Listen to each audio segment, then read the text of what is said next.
Halo adik-adik, sebelum masuk pada pembelajaran hari ini, Ibu harap adik-adik mau menerapkan konsep dan prinsip gelombang bunyi seperti cepat lambat bunyi, bunyi pada dawai, pipa organa, intensitas dan efek Doppler sehingga adik-adik mampu untuk mempresentasikan penerapan gelombang bunyi dalam kehidupan sehari-hari.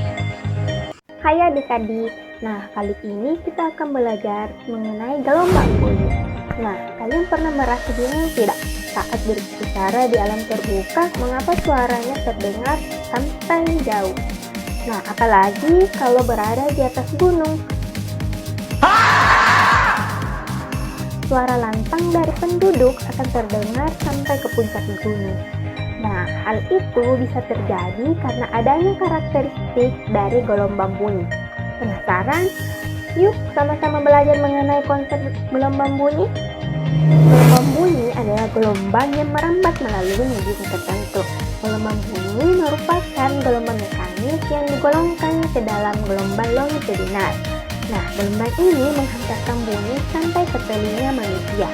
Bunyi atau suara dapat terdengar karena adanya getaran yang menjalar ke telinga pendengar. Lalu, bagaimana cara menentukan cepat lambat bunyi? Yuk, simak penjelasan selanjutnya. Nah, yang pertama yaitu cepat lambat bunyi. Bunyi merupakan gelombang longitudinal yang dapat merambat dalam medium gas, padat, dan cair. Cepat lambat bunyi tergantung pada sifat-sifat medium rambat. Maka, bunyi mempunyai cepat lambat yang dipengaruhi oleh dua faktor. Yang pertama yaitu kerapatan partikel medium yang dilalui bunyi. Maka semakin rapat susunan partikel medium, maka semakin cepat bunyi merambat, sehingga bunyi merambat paling cepat pada saat padat. Kemudian suhu medium, di mana semakin panas suhu medium yang dilalui, maka semakin cepat bunyi merambat. Nah, cepat lambat bunyi dapat diikuti dengan menggunakan persamaan V sama dengan lambda kali S, di mana V merupakan cepat lambat bunyi, sedangkan lambda yaitu panjang gelombang bunyi, sedangkan F sama dengan frekuensi bunyi. Maka cepat lambat bunyi tergantung pada mediumnya. Awai, ketika Anda memainkan gitar di bagian depan, pasti bunyinya nyaring. Itu artinya semakin pendek jaraknya, frekuensinya semakin tinggi. Berbanding terbalik, begitu pula dengan massa jenis dan luas permukaan senarnya. Yang dimaksud dengan luas permukaan senar di sini penampang dari senar, dan tentu kecil sekali kan penampangnya adik-adik. Artinya semakin kecil luas permukaannya, maka frekuensinya besar. Adapun variabel yang berbanding lurus terhadap frekuensi adalah gaya itu sendiri. Adapun sumber bunyi yang menggunakan kolom udara sebagai sumber getarnya disebut juga pipa organa. Contohnya pada seruling, trompet, atau piano. Pipa organa dibagi menjadi pipa organa terbuka dan pipa organa tertutup. Selanjutnya yaitu materi intensitas dan taraf intensitas. Nah, ketika bel tanda masuk sekolah berdering, pernahkah Anda tidak mendengarnya dengan jelas? Nah, kira-kira kenapa hal tersebut bisa terjadi? Anda sudah pasti bisa menduga bahwa Anda tidak bisa mendengar dengan jelas karena posisi Anda yang agak jauh dari bel sebagai sumber bunyi.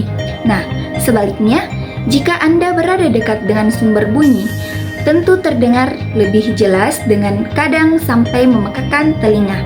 Nah, inilah yang dinamakan dengan intensitas bunyi, di mana intensitas bunyi adalah besaran yang mengukur kenyaringan bunyi.